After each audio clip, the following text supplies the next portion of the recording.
Fils de l'homme, veuillez vous mettre debout. Acclamons la parole de Dieu. Louange à toi, Seigneur Jésus. Veuillez vous asseoir. Aujourd'hui, frères et sœurs, nous avons une page d'évangile extraordinaire. On peut tirer plusieurs leçons, plusieurs enseignements même de cette page d'évangile. Mais on va juste en retenir deux. La première des choses à retenir, pas comme un enseignement, c'est de savoir que notre Église est basée d'abord, est fondée sur les apôtres. Voilà. Et lorsqu'on prie avec un apôtre en demandant son intercession, comme aujourd'hui avec Saint-Barthélemy, nous demandons véritablement que cette flamme d'amour-là qui a été allumée par Jésus et qui a été communiquée aux apôtres et qui est venue jusqu'à nous, qu'elle puisse toujours continuer encore à brûler. Et elle ne peut brûler seulement qu'en passant par nous. En d'autres termes, avant il y avait Pierre, il y avait Jean, il y avait Jacques, il y avait Philippe et autres. Aujourd'hui, ce n'est plus cela. C'est Rodriguez, c'est Bernardin, c'est Bertin. C'est nous qui sommes devenus des apôtres et c'est nous qui devons proclamer la parole de Dieu à temps et à contre-temps. La première des choses à retenir aujourd'hui, c'est l'image de Philippe qui appelle Nathanaël. L'image de ce baptisé-là qui va chercher quelqu'un qui ne connaît pas Jésus et qui invite la personne à venir voir Jésus.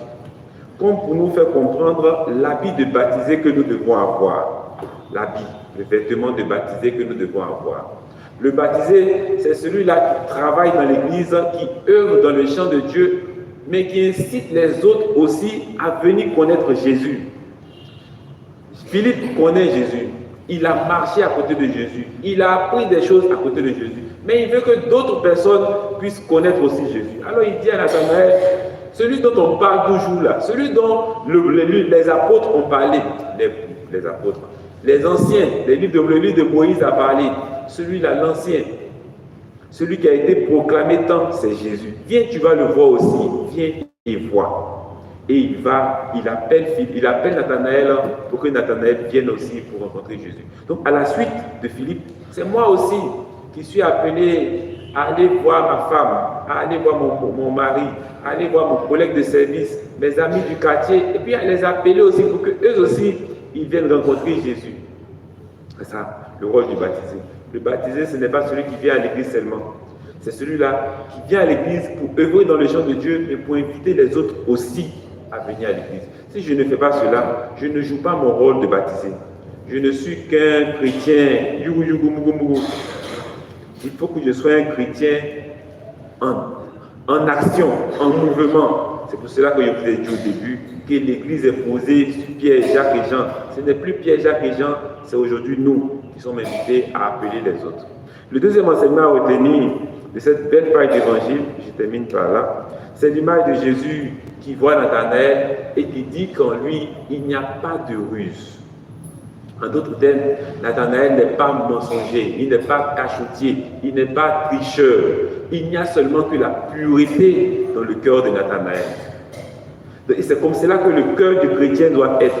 Il ne doit pas y avoir de ruse dans le cœur du chrétien. Il doit seulement y avoir de la vérité, de ce qui est vrai, ce qui est bon et ce qui est juste. Aujourd'hui, notre église est remplie de mensonges, de tricheries, de vols, d'insultes.